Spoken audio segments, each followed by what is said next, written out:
My jaw is still on the floor right now, guys. Episode 7 ended and it made me realize all of our theories about Tilly were wrong, except for Juliana in the comment section a few weeks ago who called it. Just when I thought life was all out of surprises. But with the creature in Fatima growing ever more powerful and Jade confirming that it was always their destiny to be trapped in Frumsville, we're gonna break all that down in this video, so give the video a thumbs up for Tilly and let's just dive into this breakdown. The episode starts and ends with Fatima's descent into madness. She still can't wrap her head around the results of the ultrasound test from last week, which says scientifically she has nothing inside of her body, but she can still feel something inside of her growing stronger and manipulating her, because I do believe that whatever evil's growing inside Fatima, it's growing stronger and is fighting with Fatima for control of her body. So when Fatima rejects the food that is what caused her to attack and kill Tilly in the end, we saw it manipulating her body to act against its will. What I think is happening is one of two things, which they've discussed in the episode, but I want to expand on further.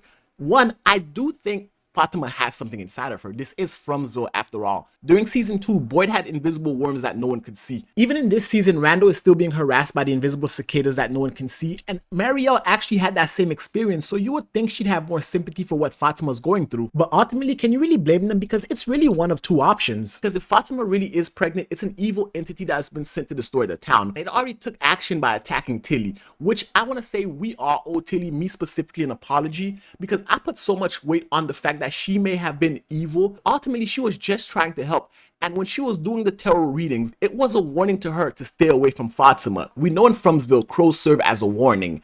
And the fact that that one died when she tried to help Fatima, it should have been a warning for Tilly to stay away from her, but she didn't. Instead, she ended up on the pointy end of a stabby object. And that's really how I know this baby's evil. It forced Fatima to kill Tilly, and as the episode progressed, we saw how it was contorting her body. No one else can see this, but everyone in Frumsville seems to have their own personal hell when they're going through that no one else can see or hear. Kinda like how I get these uncontrollable seizures because you guys haven't hit the subscribe button yet. On the flip side, if Fatima is not pregnant, it means she slowly loses her mind, similar to how Abby lost her mind, and I'm starting to think that Miranda, Victor's mom, lost her mind in the same way, because when Ellis went to the clinic to get the meds for her and he left it on the table, I did some detective work. I took a screenshot and zoomed into the bottle. I tried to make out the name on it and it said M. Thompson.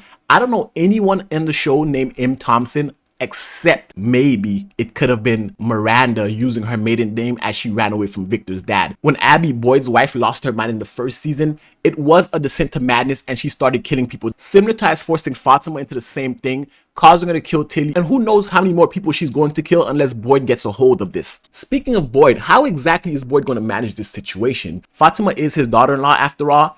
And after Boyd killed Abby in front of Ellis, I don't think Boyd has the stomach to kill Fatima in front of his son. That's going to cause a big division in Frumsville. We already saw the groundworks of it being laid throughout this episode. Donna had a conversation with Boyd, and Fatima has to leave Colony House for this exact same reason. If it's an evil entity inside of her, it's dangerous to Colony House. If she's losing her mind, it's also dangerous to Colony House. And Donna knows this firsthand, because let's not forget, Abby almost killed Donna when she lost her mind. So I'm sure Donna does not want to relive any of this. And the danger's already started. She killed somebody and now she has to face the consequences. But if she faces no consequences, can Boyd actually enforce that? We saw in this episode Acosta and Boyd got into it. Randall still hasn't forgiven Boyd about what he did. And if he lets Fatima slide after what happened with Tilly, all hell's gonna break loose. And I do want to take another moment to say I owe Tilly an apology. Even with her last breath, she was trying to help Fatima and told Fatima to run. That way no one can find out who committed the murder. And I have to say, Tilly is a real one and she deserves much more. And she gets my apologies. But if Fatima is losing her mind similar to Abby and Miranda, it makes us wonder, what was Miranda's relationship like with Victor's dad, Henry? I always wondered how Miranda got to Frumsville, especially after hearing Henry's side of the story when he's talking to Tabitha back in Camden, how he said he ended up going to work and when he came back, the children and his wife was gone. I believe Miranda ran away from Henry, and that's how she ended up in Frumsville. There seems to be a pattern of things repeating themselves. Miranda and Tabitha being two sides of the same coin really leans into the fact that Frum is about cycles and repetition. Both Miranda and Tabitha were getting dreams of this place before they got here.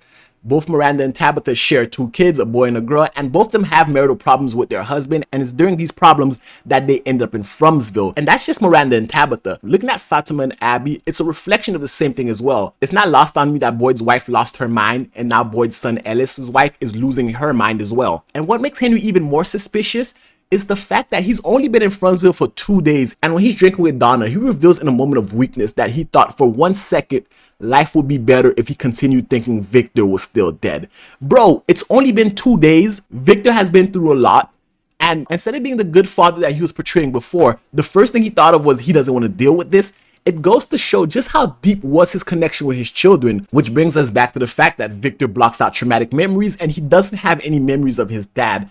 I think there's something deeper there, and I'm keeping an eye on Henry, because you don't go from I miss my son to I wish he was dead in the matter of 2 days. That is wild to me, especially with Henry going to the caves with Victor last week and his arrival to Frumsville introduced them to a litany of monsters. I would think that the fact that your son survived 40 years, you would kind of believe in him. We know Jasper's going to talk. That's why Victor took Jasper to Sarah. Sarah and Victor have an intrinsic connection to this town, and Frumsville has spoken to Sarah directly. Therefore, by bringing Jasper to Sarah, he's going to talk and he's going to reveal a lot about the town. I also believe Jasper is going to reveal some things about Henry, who has a connection with Frumsville that we haven't uncovered yet. That ties directly to the settlement. When Tabitha, Jade, and Ethan show up to Jim at the settlement and they start retracing Tabitha's footsteps, her memories come back even more vivid about this location. She's saying it's a dream, but the fact that she can describe it so vividly makes it seem more like a memory than a dream, like someplace she's been before.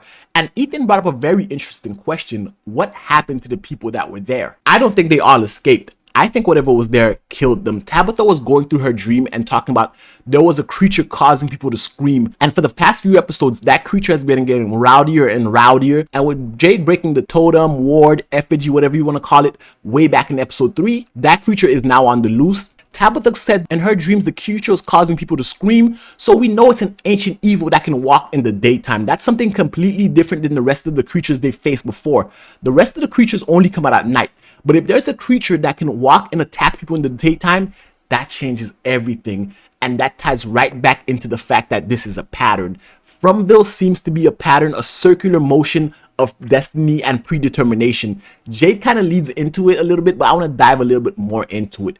If Tabitha is from here, I'm starting to develop the theory that it's not just Tabitha, but a few other people are originally from Frumsville, and somehow, somewhere they managed to leave, and now it's just calling them back home. We know the town can call people towards them, and it doesn't just extend to people that were here a long time ago. When Elgin first arrived to Frumsville, he had a dream about the town before he even got there. He talked to Fatima, he knew the layout. It's almost as though he'd been here before, but only in his dreams. But to have such vivid dreams about a place you've never been to is kind of suspicious, unless it's a deep-seated memory and it's calling you back. Even though the people who dream about the town before they get here are a little different than the people who start having dreams about it while they're here, there's still a connection and the town still pulls them. Because we saw when Randall and Julie were joyriding and Randall was going to teach her how to drive, the Cicada started attacking him and forced him to pull over at the exact same spot where the ruins were that had trapped him, Julie, and Mariel's soul in the previous season. I don't think that's coincidence. The town has a knack of pushing and calling people exactly where they need them to go. At the end of season 1, when Boyd went through the faraway tree and ended up trapped, the town sent him exactly where he needed to go. The same with Tabitha going through the faraway tree and ending up back in Camden. Even Dell, the town sent up exactly where it wanted him. So when Julie and Randall are at the ruins and they can feel it calling to them, Randall does the right thing and tells Julie, let's get out of here. But the fact that it's calling to them, it's not just them. Elgin was called too. Elgin was minding his own business. The camera took a picture, gave him a picture of the cellar. He got there. We've been to that cellar before and we never thought to dig deeper. But when he dug deeper, he found a dead body. That dead body brought up more questions and answers, but it did give us a small glimpse of what happened here. It seems like the Kimono woman is trying to get Elgin to help free her spirit. But to me, the way this man is barricaded inside that cellar, he was willing to die to keep her trapped. So even though Elgin thinks he's doing something to help the greater good, you never trust spirit in a town that does nothing but terrorize everyone around them. The real question is who did that? That cellar looks an awful lot like the cellar that Miranda left Victor and Eloise in before she ran out to try to save the children. So if Miranda was losing her mind, which we are hinted at earlier in the episode because of the medication with her initials on there, if she's responsible for this, it lines up with the fact that she was losing her mind. And if Tabitha is not careful, she's going to start losing her mind as well, because everything that's happening to Tabitha has already happened to Miranda. I don't think any of this at all is coincidence. The real big question really for the rest of the season is exactly how is it going to play out? Are we going to repeat another massacre similar to the one that happened 40 years ago? And is it now in the cycle that the massacres are repeating? When Tabitha was was a child, there was a massacre. When Victor was a child, there's a massacre. Now that Ethan is a child, will there be another massacre? That's where it's leaning. And Boyd is the only one stopping the town from going haywire. They never had a sheriff like him before. That's why the town is going extra hard to destroy his credibility. That's why it's targeting Fatima. And the fact that Randall and Boyd still haven't crossed paths since Boyd left them out to dry, Randall is going to be in staunch opposition of Boyd, and that's going to cause the bigger division and really release all the macabre things it has in mind. But guys, that's just my thoughts about what happened this episode. I'd love to hear your thoughts about it in the comment section below. If you like this video, give it a thumbs up, hit the subscribe button, and until next time, peace.